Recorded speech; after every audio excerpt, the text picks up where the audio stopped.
As heavy rainfall continues to lash in Nagaland, the state government has activated disaster preparedness measures to deal with landslides, flash floods and widespread waterlogging. Authorities are now on high alert with emergency response teams monitoring vulnerable areas.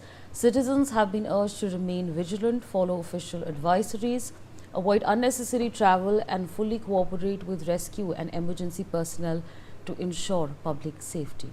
Nibir continues to be with us on the broadcast. Nibir, as we understand, of course, the state government has activated the disaster preparedness measures. Walk us through the details, please. Absolutely. The current scenario right now is to provide the rescue and relief operations, which has been ongoing so far in the last 24 hours or so. And the bigger challenge for the NDRF and the SDRF is that taking the people in the vulnerable areas to the safety zones, which has been the priority. And the district administration is fully alerted.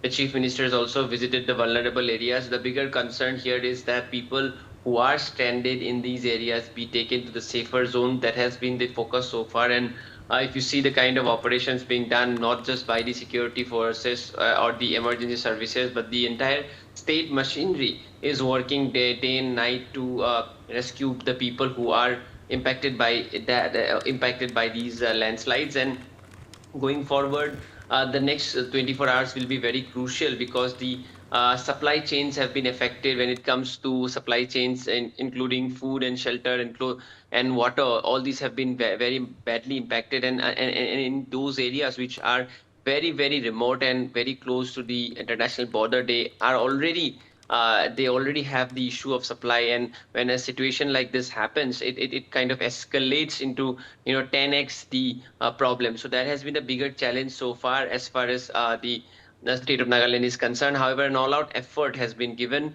so that these supply lines can be restored, the relief materials can be delivered, and people who are stranded in the vulnerable areas can be taken to the safer zones.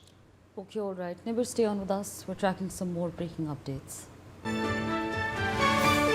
Rescue operations continue in the affected areas, but there has been no breakthrough since the morning.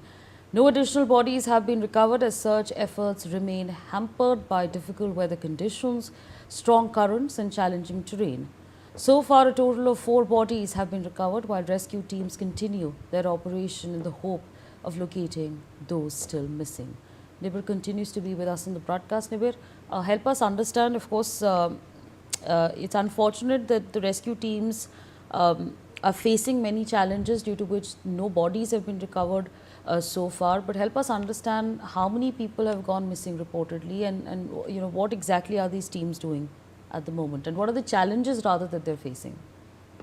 See, when the news of the landslides broke out, we got to know that around 8 people are feared to be dead, and several people have been impacted by the landslides. The challenge which the emergency services, including the likes of the SDRF and the NDRF, faced was to continue these operations against the inclement weather conditions and the torrential rains that were going on continuously, and that has been the biggest challenge. However, amid those challenges, yesterday 4 bodies have been recovered out of the 8 feared dead.